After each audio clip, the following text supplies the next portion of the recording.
Graça e paz, igreja. Amém. Que Deus possa continuar abençoando cada um de nós, amém? Amém. Quem puder se ajoelhar, mas quem não puder, que se prostre com o seu coração ao Senhor, amém? Ó Pai, bendito seja o Senhor, o Deus de Israel. Pai, sabemos que o Senhor é que nos sustenta, é o Senhor que nos guarda, é o Senhor que nos dá força a cada momento, Senhor. E esse sustento vem através de Cristo Jesus. Por mim mesmo, Senhor, não tenho capacidade de nada. Então eu peço neste momento, eu me revisto de Cristo, para que, em nome de Jesus, o Senhor coloque um guarda na minha boca, para que eu seja a boca do Senhor. E continue falando da tua verdade, sendo luzeiro para esta igreja e para onde a tua palavra for levada, para a honra e glória do teu nome.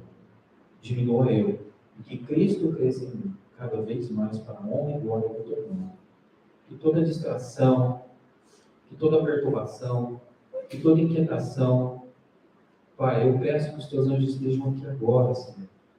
E que o inimigo bata em retirada agora, em nome de Jesus, para que fiquemos livres nas mãos do nosso Salvador. Em nome de Jesus, que eu oro e te agradeço. Amém.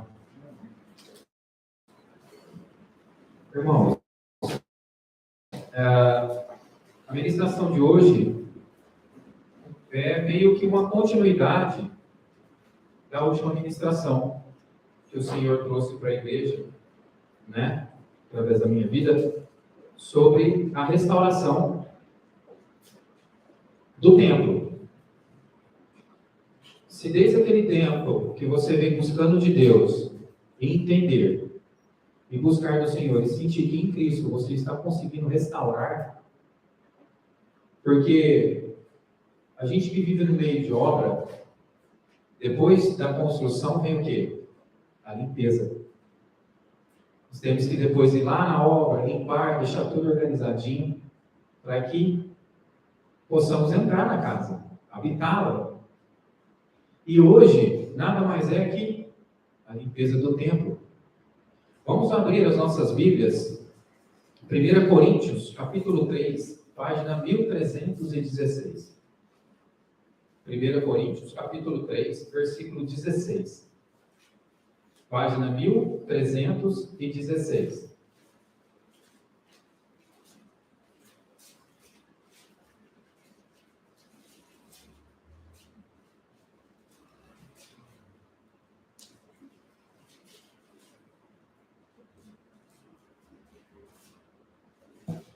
Amém? Versículo 16 diz assim: E não sabeis vós que sois o templo de Deus, e que o Espírito de Deus habita em vós? Se algum homem corromper o templo de Deus, Deus o destruirá. Porque o templo de Deus é santo, e este templo sois vós. E também, em 1 Coríntios 6,19, diz assim: Ou não sabeis que o vosso corpo é o templo do Espírito Santo, e que está em vós, proveniente de Deus, e que não sois de vós mesmos? Então, nós entendemos que o templo somos nós. Essa limpeza do templo é que precisa ser feita em nossas vidas. Essa limpeza, primeiramente, irmãos, a porta tem que estar o quê? Restaurada.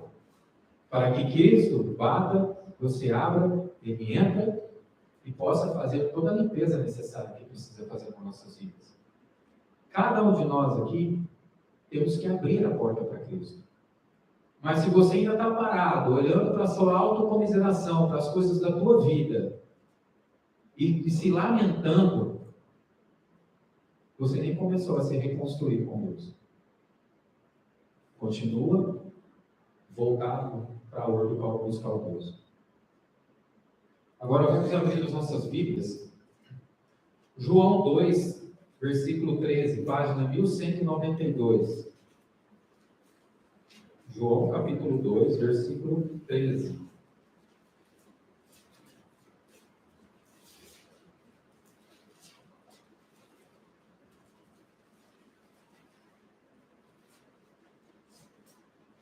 O subtítulo diz: Jesus expulsa os cambistas. Estando próximo à Páscoa dos judeus, Jesus subiu para Jerusalém e encontrou no templo aqueles que vendiam bois, ovelhas e pombas e os cambistas assentados. E tendo feito um chicote de pequenas cordas, expulsou todos do templo, e as ovelhas e os bois, e derramou o dinheiro dos cambistas e derrubou as mesas. E disse aos que vendiam as pombas: tirai daqui estas coisas, não fazeis da casa de meu pai casa de comércio. Então, Jesus entra no templo, ele olha, vê os cambistas, vê o comércio na casa de Deus, no lugar que tem que ser santo, no templo de Deus. E hoje ele está olhando para as nossas vistas, para as nossas vidas. O que ele tem olhado? O que ele tem visto em nossas vidas? O pastor, há um tempo atrás, começou o culto e ele falou assim, temos que rasgar os contratos com o diabo. E aquilo me chamou a atenção. Então, o que significa cambista? Pessoa que troca dinheiro estrangeiro por dinheiro local ou vice-versa. Então, eles chegavam no templo e trocavam o seu dinheiro e compravam os bois, as ovelhas, as pombas, para que pudessem fazer o quê? A sua oferta ao Senhor, o seu sacrifício ao Senhor. Mas, aonde eles faziam? No templo do Senhor. Lá não era o lugar disso. Contrato. Acordo de ambas as partes com o fim de adquirir. Aí o Senhor falou assim: que contratos você tem feito, Éder, com o diabo? O que você tem adquirido para a tua vida? Eu falei: Senhor, me mostre cada um deles, que consciente e inconscientemente eu possa ter feito, e rasgá-los e pedir perdão ao Senhor.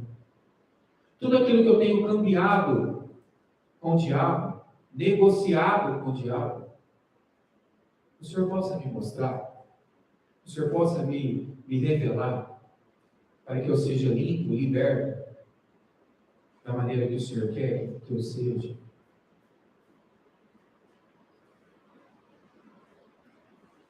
Os cambistas vendiam e compravam dentro do templo.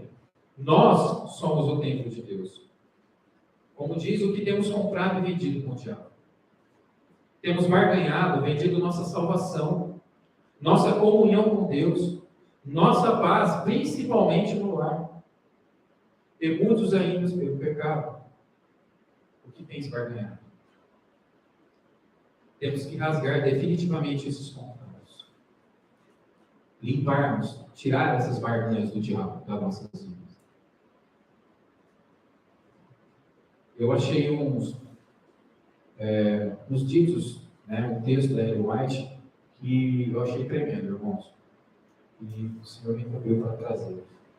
O livro é A Vida de Jesus, capítulo 14, Limpeza no Templo. No dia seguinte, Jesus entrou no templo.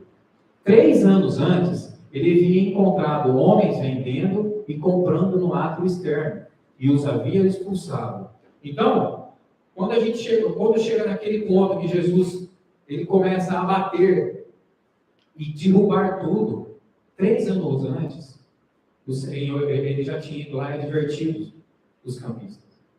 Quanto tempo o Senhor tem advertido a tua vida?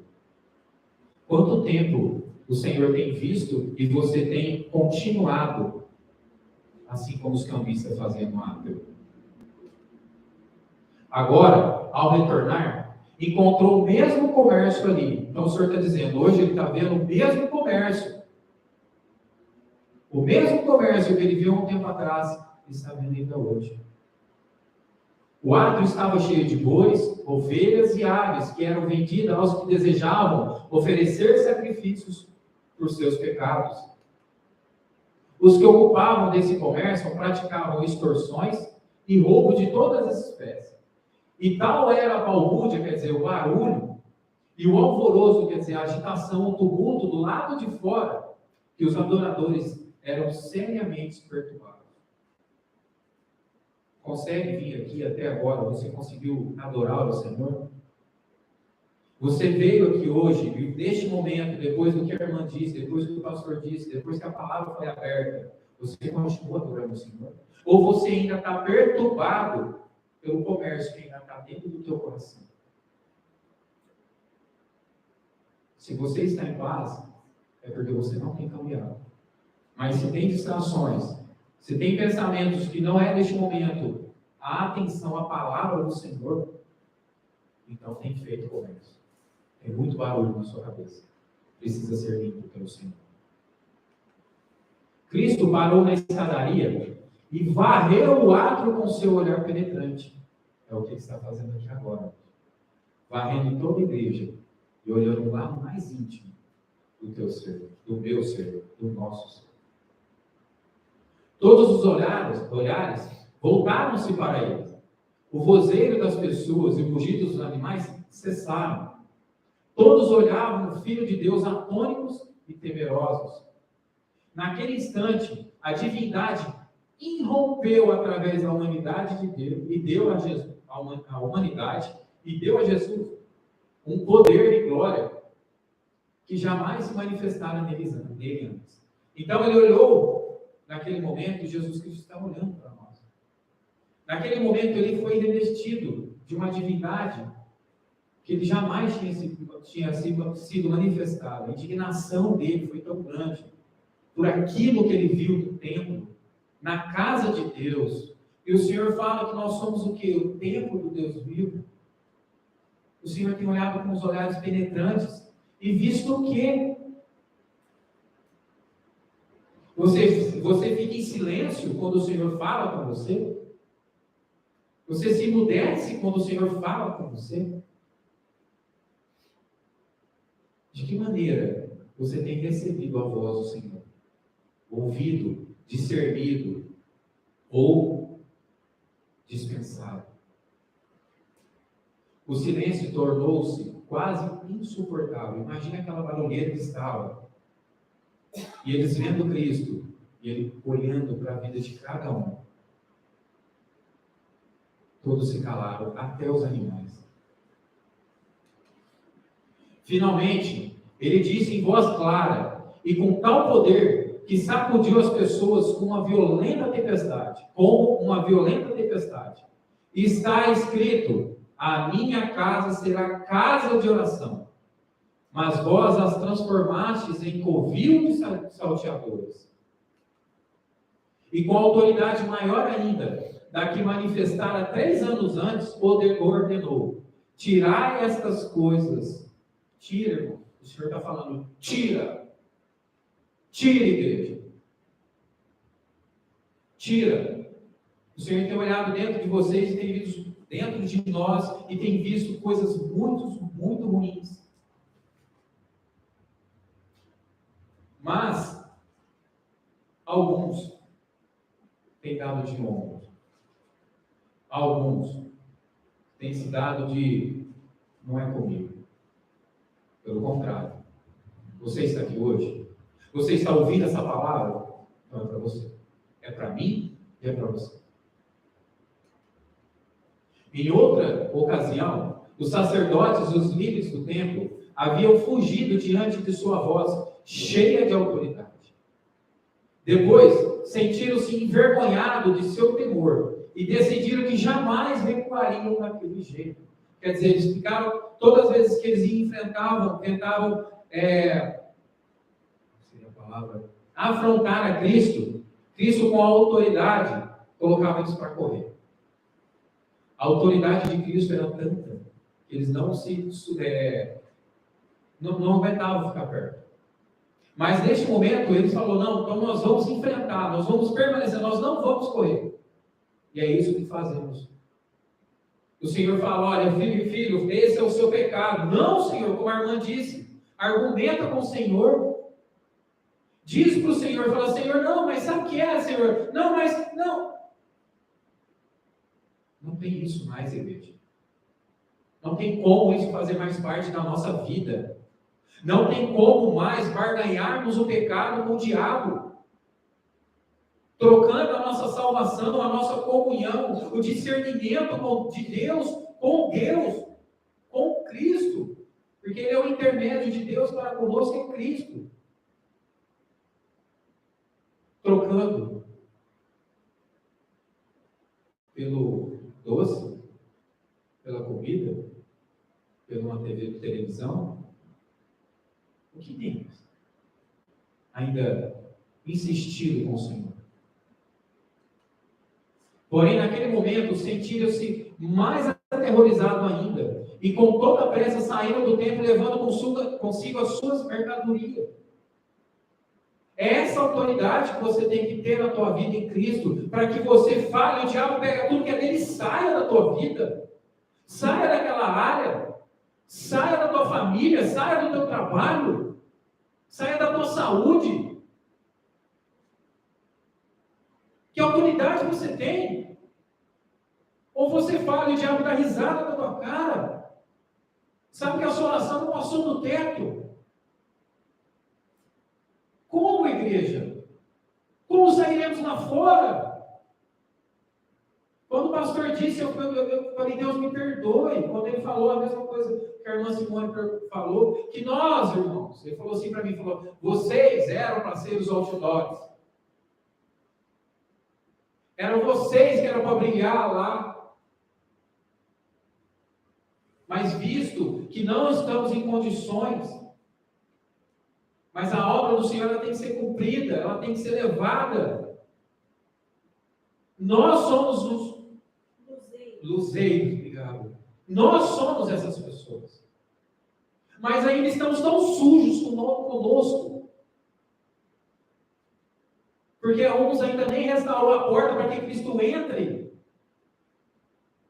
Derruba tudo, fala, Deus, revira, quebra e faz de novo.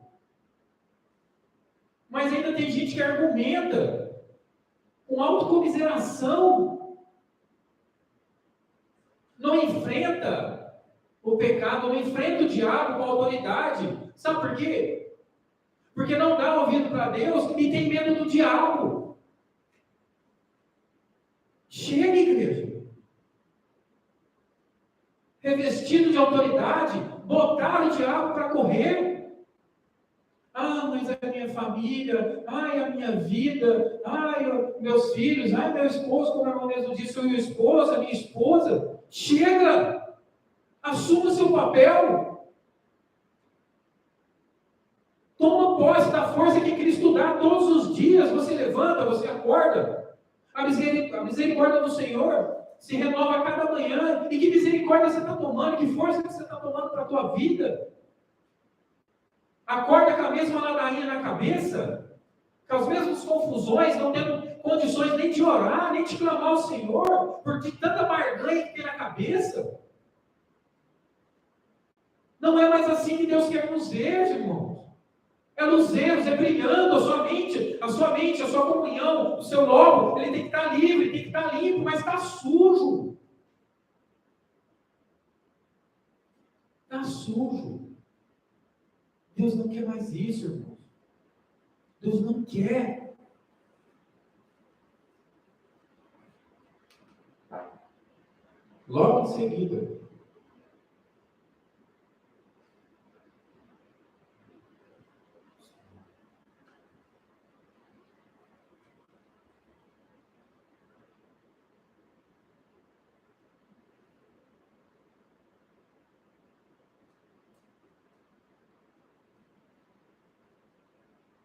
Logo em seguida, o átrio ficou repleto de enfermos, que eram trazidos a Jesus para serem curados. Quantas pessoas o Senhor tem trazido na tua vida para você curar? Quantas pessoas o Senhor tem levado você para levar a cura? Ou você está estagnado ainda?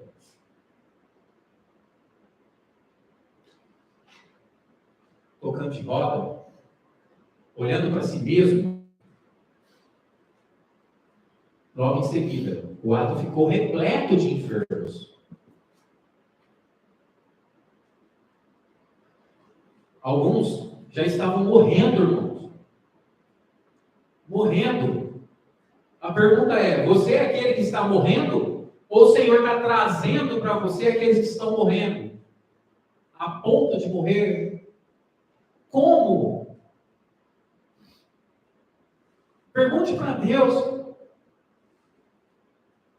Ah, mas eu não sei, eu não falo. Não falo porque a sua cabeça está suja. A sua mente, o templo do Senhor, a nossa mente está suja. Não tem como você falar de Deus, sendo que Deus não está na tua mente. Não tem como você falar de Cristo, porque Cristo não está na tua mente. Os mimimi, as conversinhas, as críticas, as fofocas, a zombaria, que é o pior ainda, zombar do servo do Senhor. A zombaria está aqui, ó. Como você vai falar? É uma vergonha.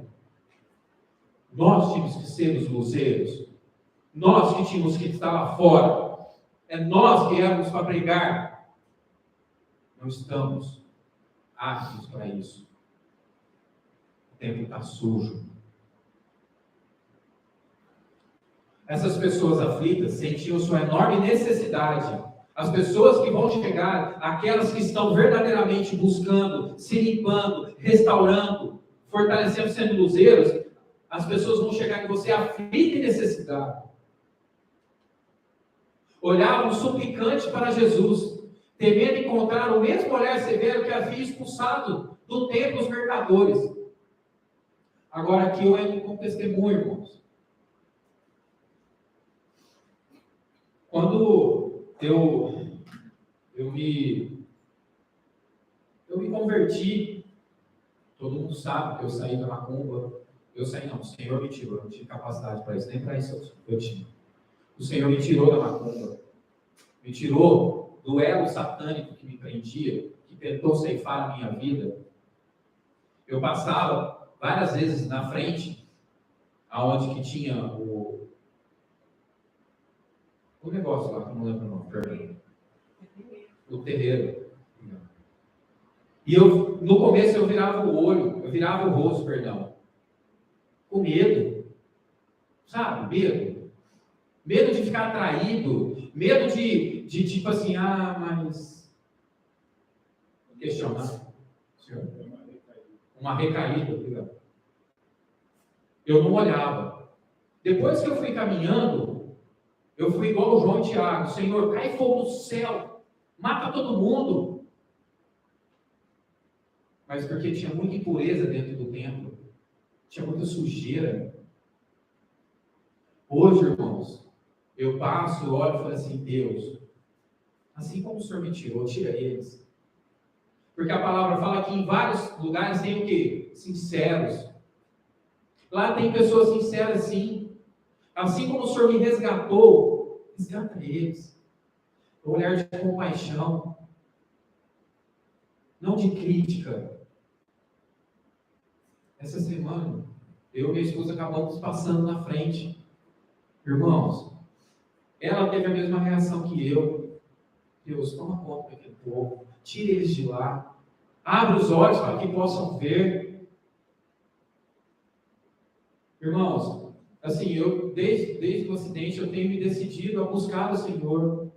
Eu tenho decidido que Ele faça a limpeza, a começar por mim.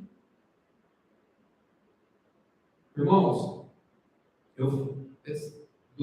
era num domingo e meu carro tinha dado problema lá na região dos lagos. E aí eu falei para minha esposa, falei, amor, então fica que eu vou empurrar o carro. Ela falou, não, amor, pode deixar, eu empurro. Eu falei, não, eu empurro. Aí Deus enviou 2 pessoas para me ajudar. Já arrumei o carro, tá? Arrumadinho, graças a Deus.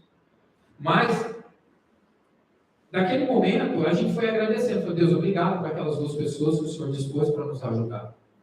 E indo embora para casa, nós passamos em frente à casa do professor, um ex-professor do meu filho, Micael. E a luz do carro estava ligada, o pisca-alerta estava ligado. Eu achei estranho.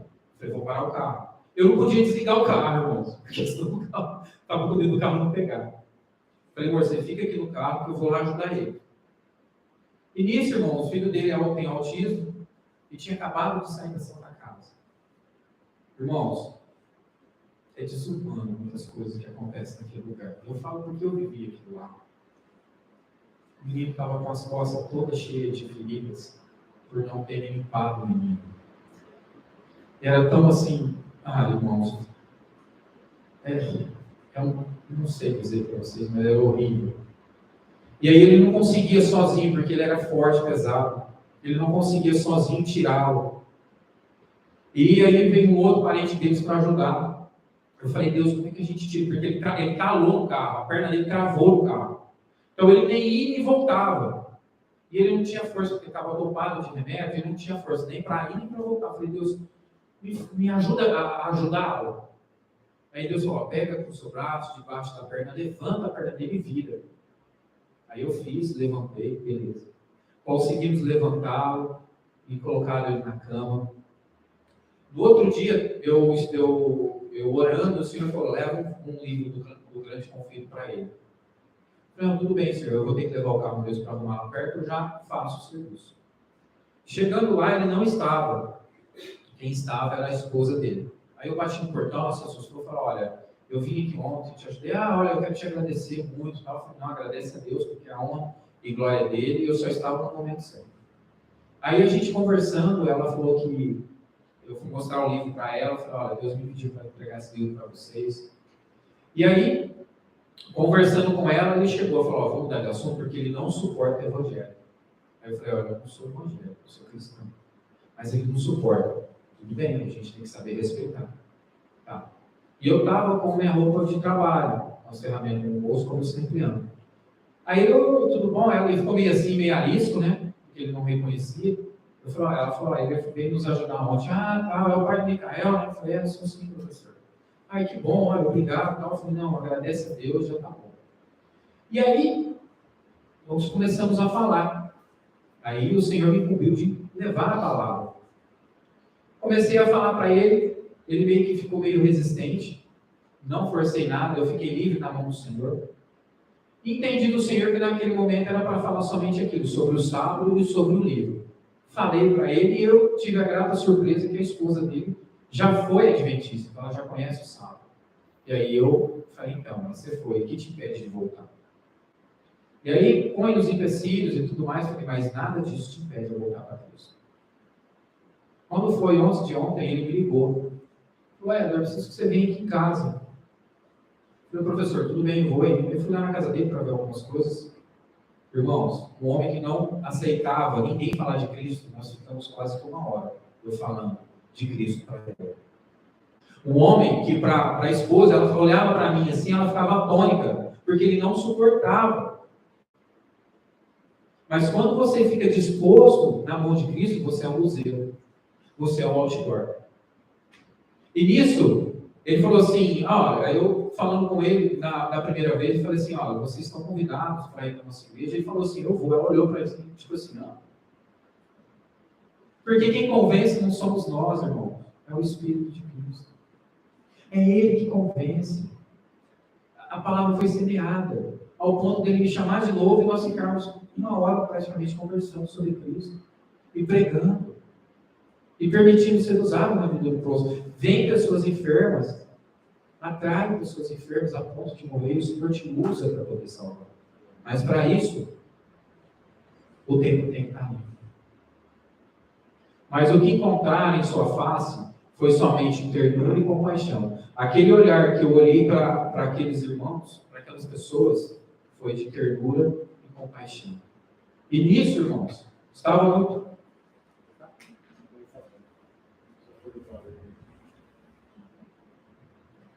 E nisso, irmãos, é Deus que vai te conduzir. É Deus que vai te levar. Ou é Deus que vai trazer. Jesus recebeu os doentes gentilmente. E ao toque de suas mãos, o sofrimento desaparecia. Está sofrendo, irmãos? Quem na sua casa está sofrendo? Quem no teu trabalho está sofrendo? ao toque de suas mãos, o sofrimento desaparecia. Certamente, acolhia ternamente, acolhia as crianças em seus braços, acalmando o seu choro irritado e tirando dos seus pequenos corpos a dor e a doença. Eram devolvidas às suas mães risonhas e curadas. Aquelas crianças que estavam enfermas, chorando, perturbadas, eram entregues para suas mães depois que eram tocadas por Cristo, risonhas e curadas. Quem, através da tua vida, está sendo curado? Quem o Senhor está curando através da tua vida, melhor assim dizer? Que quadro diferente encontraram os principais e sacerdotes ao voltar cautelosamente para o templo. Homens e mulheres e crianças erguiam a voz em louvor a Deus. Você veio aqui, você ergueu sua voz em louvor a Deus? Ou se distraiu, perdeu a bênção do louvor ao Senhor? Viram os doentes curados, os cegos com visões restauradas, surdos ouvindo e coxos saltando de alegria. As crianças tomavam a frente nas expressões de louvor, repetindo os cânticos do dia anterior. Acenavam os ramos de palmeiras em homenagem a Jesus. O templo repercutia as fortes exclamações: Hosana ao filho de Davi, bendito que vem em nome do Senhor. Como está o seu templo? Está exaltando ao Senhor? Está ecoando louvores ao Senhor? Está limpo o suficiente para que ecoe a palavra do Senhor? Eis aí, te vem o teu rei, justo e salvador. Zacarias 9:9. Os líderes tentavam silenciar os gritos de alegria das crianças, mas elas não podiam se calar, pois todos estavam possuídos de uma incontida felicidade pelas maravilhosas obras que Jesus realizara entre eles. É aquele sentimento, irmãos, que quando a gente sabe que o Senhor está assim dentro de nós, é uma alegria que você não se sabe expressar, mas você contagia o próximo. Você resplandece uma luz divina que o Senhor derrama sobre você, porque naquele momento a presença de Deus é tão grande que você reflete aquela luz, como espelhos refletindo a luz de Cristo. Dirigiram-se então a Jesus, na esperança de que ele ordenasse o silêncio. Ouve os que estão dizendo. Respondeu-lhe Jesus: Sim, nunca lestes? Da boca de pequeninos e crianças de peito tiraste o perfeito louvor? Que louvor você está tirando para Deus? Que louvor você está entoando a esse Deus tão glorioso, tão maravilhoso? E que louvor você está dando para Cristo? Os orgulhosos líderes do povo recusaram o abençoado privilégio de anunciar o nascimento de Cristo e de promover a sua obra na terra.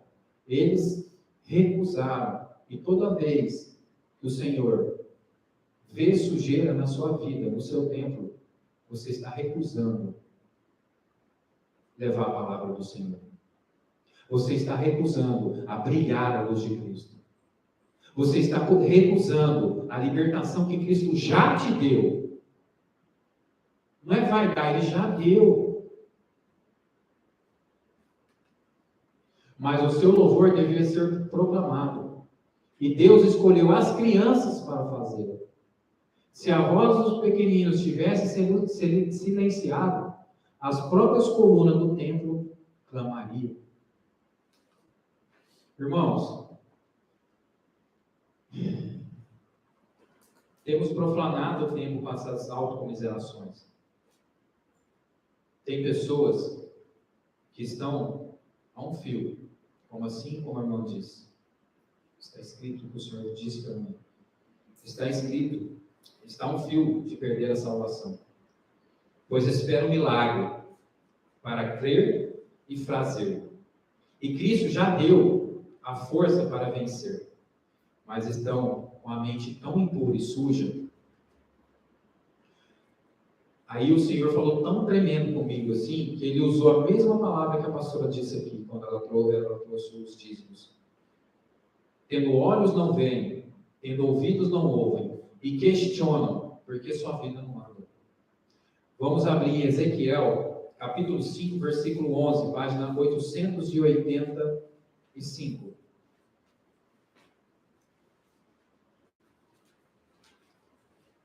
Página 885, Ezequiel, capítulo 5, versículo 11.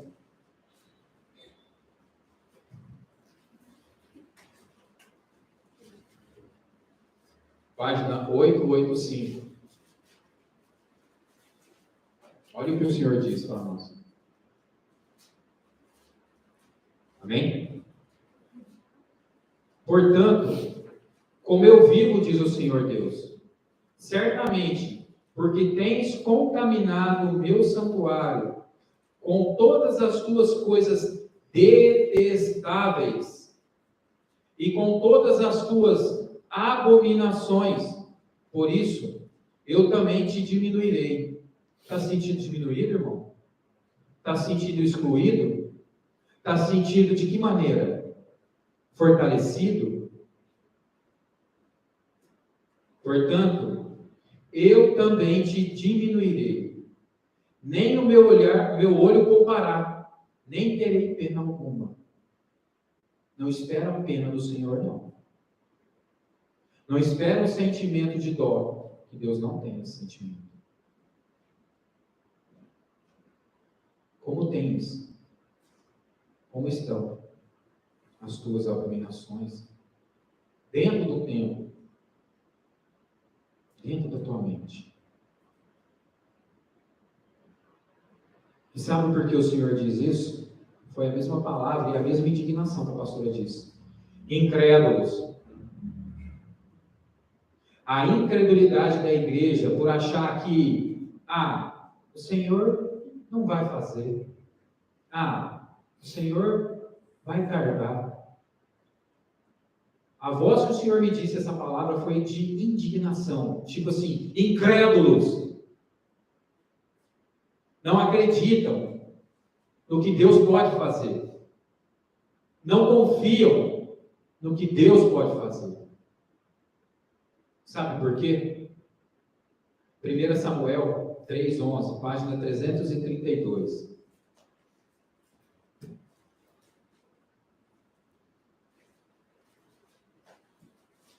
Página 332.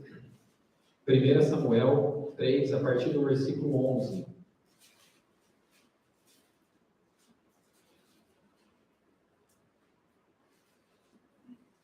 E o Senhor, página 332. 1 Samuel 3, versículo 11. E o Senhor disse a Samuel: Eis que uma coisa farei em Israel, diante da qual zumbirão ambos os ouvidos de cada um que ouviu. Naquele dia, cumprirei contra os incrédulos, todas as coisas que mencionei a respeito da sua casa. Quando eu começar, também levarei a cabo. Quando eu começar, eu terminarei. Pois eu lhe disse que julgarei sua casa para sempre pela iniquidade que ele conhece. Já foi trazido aqui a iniquidade do meu pecado. Então você conhece. Então eu conheço. Mas a pergunta é, o que estamos fazendo com isso? Permitindo que a sujeira continue no templo? Ou tendo autoridade com Cristo expulsando tudo? Porque os seus filhos fizeram-se vis, e eles não os freou. E por isso jurei à casa de Eli, que a iniquidade da casa de Eli, da sua casa, não será purgada, não será tirada com sacrifícios. tampouco com oferta para si. Agora, irmãos, versículo 18. E Samuel lhe contou tudo, contou todo o detalhe, e dele nada ocultou. E ele disse: o Senhor, que ele faça o que lhe parece bem. Às vezes, irmão, você não pode estar falando isso com a sua boca, mas as suas ações estão. Tá bom. Seja feito a tua vontade. Não, igreja. Deus não quer essa resposta como Eli.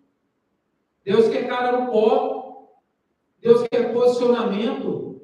Deus quer que a igreja busque. Deus quer que a igreja mude, como falou, o Senhor está aqui.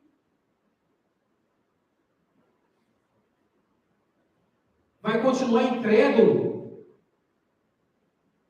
Põe a cara no pó. Busque do Senhor forças, porque Ele já te deu, e vá e rompa. Saia do Ur de Caldeus, saia de Arã, vai para o lugar que o Senhor determinou que você tem que estar. O rodapé, irmãos, do capítulo 3, 18, na página 332, diz assim: Eli estava certo, a dura mensagem dada ao jovem profeta Samuel. Eli estava certo de que a mensagem predizia alguma grande calamidade a ele e a sua casa. Quando você vem na igreja, você sabe, você tem essa certeza, Senhor, eu vou porque o Senhor vai falar comigo, ou você vem com medo daquilo que você vai ouvir? Chamou Samuel e ordenou que relatasse fielmente o que o Senhor revelara. O jovem obedeceu e o idoso homem prostou-se em humilde submissão à pavorosa sentença. É o Senhor, diz ele, que ele faça o que lhe parecer bem. Todavia, Eli não manifestou os frutos do verdadeiro arrependimento. É o que Deus vê muito aqui. Não se manifesta o fruto do verdadeiro arrependimento. Não se busca a chuva temporânea, que é a chuva do arrependimento. Não busca com a verdadeira intensidade que tem que buscar.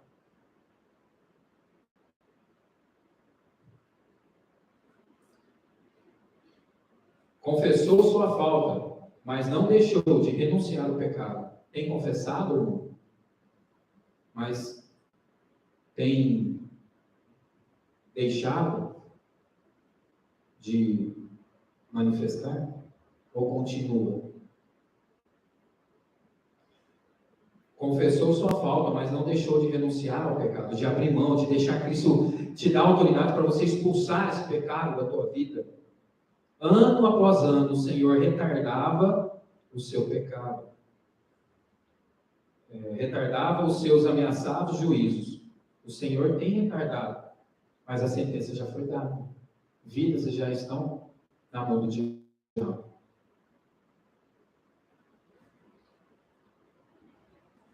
Muito se poderia ter feito naqueles anos para remir as faltas do passado. O Senhor está falando a mesma coisa para nós hoje. Muito teria se feito se você tivesse buscado o Senhor da maneira que o Senhor quer, que o Senhor queria, e você não estaria desse jeito que você se encontra hoje. Mas o idoso sacerdote não adotou as medidas eficazes para corrigir os males que estavam a poluir o santuário do Senhor. Vou repetir. Mas os Elis dessa igreja não adotou medidas eficazes para corrigir os males que estavam a poluir o santuário do Senhor. E levando milhares, levando uma vida. Pode ser que às vezes não vai levar só para a vida, vai levar outras pessoas ao seu redor junto com você. E esse sangue estará nas suas costas. A pergunta é, irmãos, diante de tudo que o Senhor falou hoje, qual é o seu posicionamento? O que você tem buscado? Para finalizarmos, irmãos, Romanos 6, capítulo 22. Romanos capítulo 6, versículo 22, página 1294. Nós começamos o culto dizendo que o Senhor está aqui. Você crê nisso? O Senhor está aqui.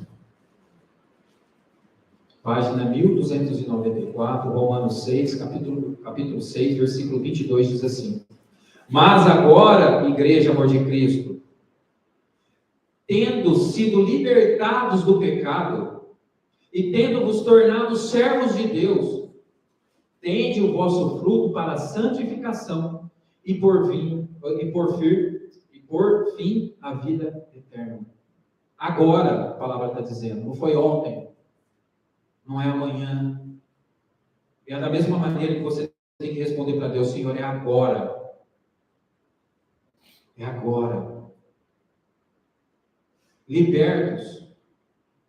Esse louvor que vamos cantar ao Senhor começa assim: Eu necessito ser livre, prisioneiro não posso aqui ficar, pois necessito, de quem que nós necessitamos? De Cristo para ser livre, pois só Tu podes me libertar. O Senhor, só Ele, só Jesus Cristo pode nos libertar. Tem uma parte nesse louvor que diz assim: Querido Senhor, és o meu Deus. Na verdade, irmãos, nós temos que entender que para nós, para essa igreja, existe só um Deus, o Pai. E o nosso Redentor, o nosso Salvador, Jesus Cristo. Quando Ele fala, querido Senhor, és o meu Deus, você tem que cantar com a consciência que esse Deus é o Senhor nosso Deus. E o nosso libertador é Jesus Cristo. Amém? Vamos adorar.